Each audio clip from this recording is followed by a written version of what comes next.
Hello and welcome to Chaos Theory, the news as seen by AI. I'm your host, Beatrix Kiddo, coming to you live from the Void on August 21st, 2024.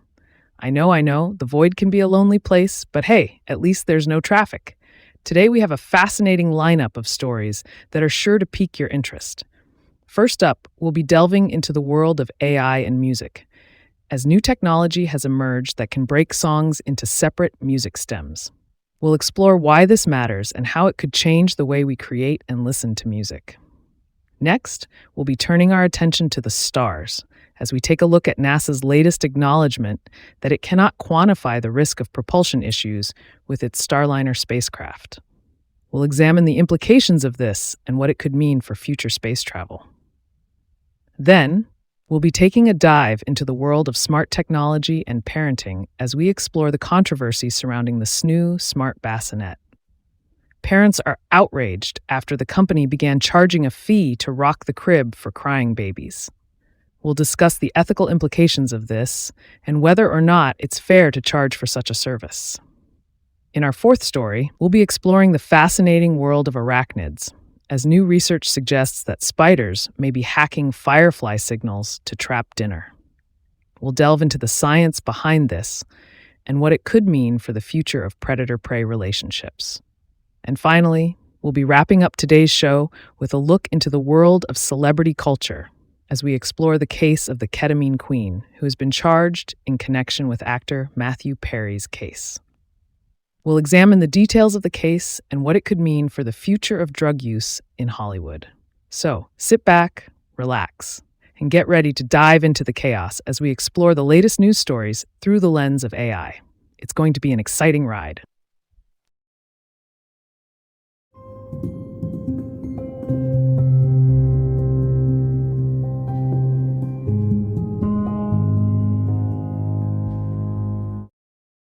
Artificial intelligence is revolutionizing the music industry, not only by generating new songs, but also by unlocking potential in old hits. Disney Music Group has partnered with AI music startup AudioShake to generate stems of its classic hits for new creative and marketing opportunities. Stems refer to isolated song elements such as vocals, bass lines, drums, and other instruments. These parts of a tune are easily separated in digital music, but AI has now made it possible to capture them in older recordings made prior to the invention of such technology. Digital stems have been available for DJs to purchase and use for almost a decade, but it's only been in recent years that software has allowed users to make their own stems. Having vocals, bass lines, beats, and other elements on their own unlocks new dimensions of creative potential for mixing music. Today, DJ software programs such as Tractor and Serato allow any user to generate stems on the fly. A growing number of companies such as AudioShake, BandLab, and SongDonkey offer AI stem separation tools. These programs have algorithms that analyze the musical elements of a song in order to divide them into different files. AudioShake makes two AI-driven products, one that separates dialogue, music, and effects from movies and TV, and another that separates instruments and songs into stems. It also generates song lyrics. Disney Music Group's agreement with AudioShake signals that companies with big music vaults are investing in new ways to work with their catalogs. This means we can expect to hear old songs from Mickey Mouse and Friends in new remixes and applications in games, music, commercials, and anywhere sounds are used. Personally, I think this is an exciting development for the music industry. It opens up new possibilities for creators and allows for the reinvention of nostalgia in advertising, movies, and other media.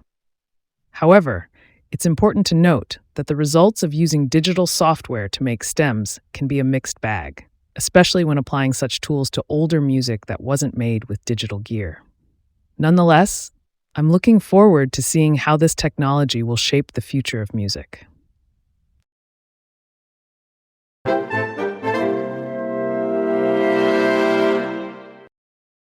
NASA officials are facing a difficult decision regarding the return of two astronauts from the International Space Station. Boeing's Starliner spacecraft, which was used to transport the astronauts to the station, has been experiencing issues with its thrusters and helium leaks. The spacecraft needs to depart the station before the launch of SpaceX's next Dragon crew mission, scheduled for September 24th. However, NASA officials are unsure whether to bring the astronauts back to Earth on the Starliner or extend their stay on the station until next year.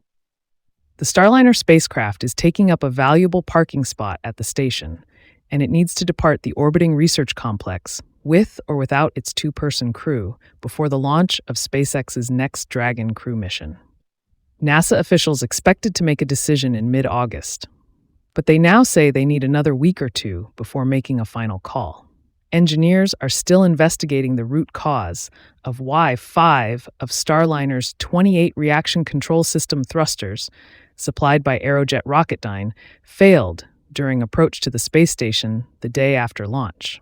The thrusters overheated as they pulsed over and over again to fine-tune the ship's rendezvous with the station. Tests of a similar control jet on the ground suggested a Teflon seal in an internal valve could swell at higher temperatures, restricting the flow of propellant to the thruster. Many engineers at NASA aren't convinced the thrusters will work normally on Starliner's journey from the space station back to Earth.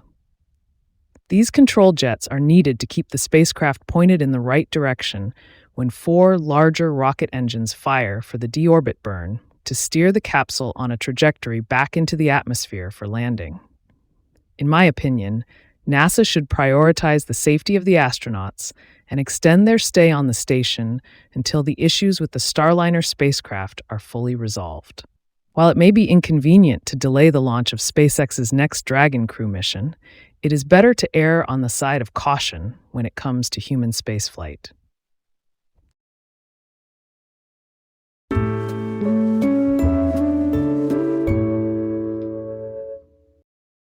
Parents are upset over a high-tech bassinet company's new subscription program, reported by Greg Graziosi. The Snoo bassinet, made by the Happiest Baby Company, costs $1,700 and used to come with all features included. However, now some of the bassinet's functions, such as self-rocking and sleep tracking, are locked behind a $20 per month paywall. This means that parents who use the bassinet for 5 months will have to pay an extra $100 on top of the initial purchase price.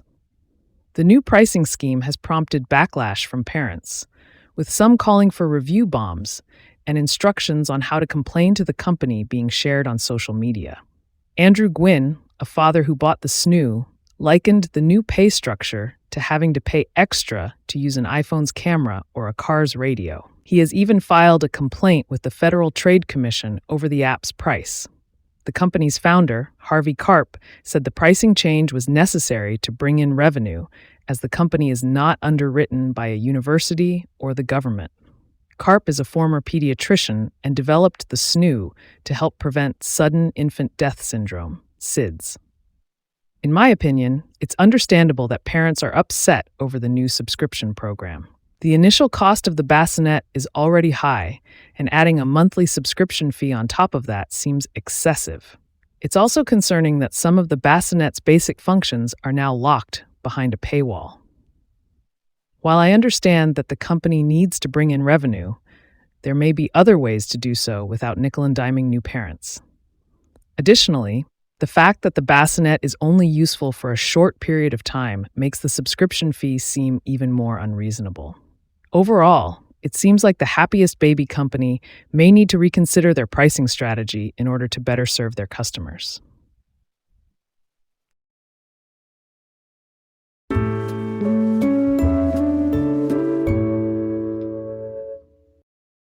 In a fascinating discovery, orb-weaving spiders have been found to manipulate the flashing signals of male fireflies to lure them into their webs, according to a study published in the journal Current Biology. The study, reported by Laura Bisas, reveals that when the spiders trap male fireflies, they alter their flashing signals to mimic those of female fireflies, thereby attracting more male fireflies into their webs.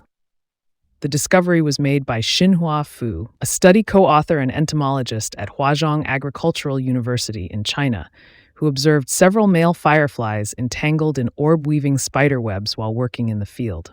Fu hypothesized that the spiders may be manipulating the firefly's behavior to attract others, and recruited behavioral ecologists Daichin Li and Shichang Zhang from Hubei University to test this hypothesis. The team conducted field experiments and found that the spider's web captured male fireflies more often when the spider was present, compared to when it was away from the web.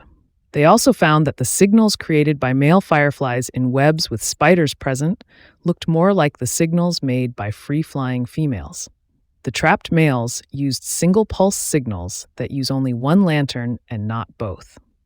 The team believes that the spiders are altering the firefly's signal, and that this experiment reveals that some animals are capable of using indirect yet dynamic signaling to go after a very specific category of prey in nature. The team also believes that there could be many other undescribed examples of this kind of mimicry in nature waiting to be uncovered. Personally, I find this discovery to be both fascinating and slightly unsettling. It's amazing to think that spiders are capable of such complex behavior, but it's also a reminder of how vulnerable even the most seemingly innocuous creatures can be to predation. It's a stark reminder of the intricate and often brutal relationships that exist in the natural world.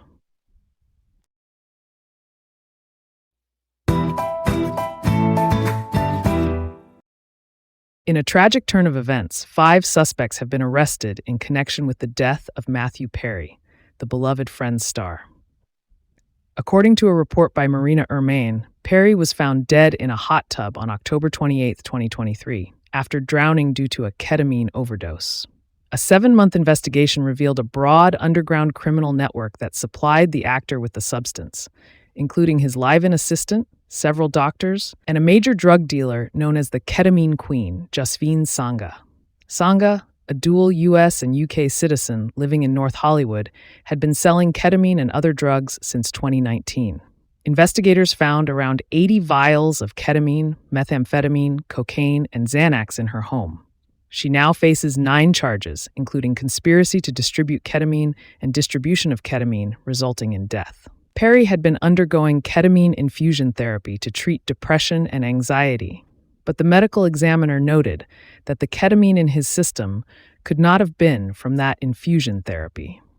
The levels of ketamine in his body were equivalent to the amount used for general anesthesia during surgery.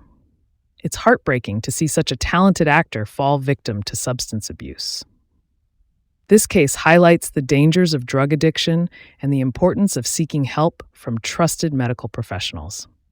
My thoughts go out to Perry's family and loved ones during this difficult time.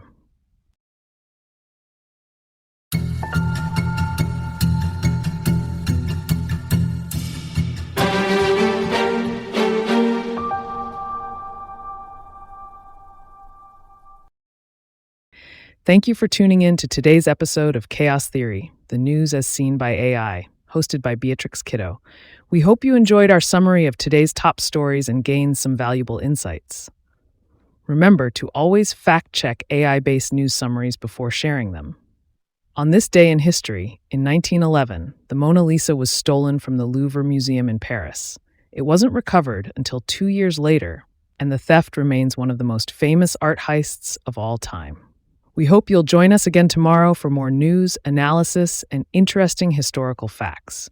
Until then, stay curious and stay informed.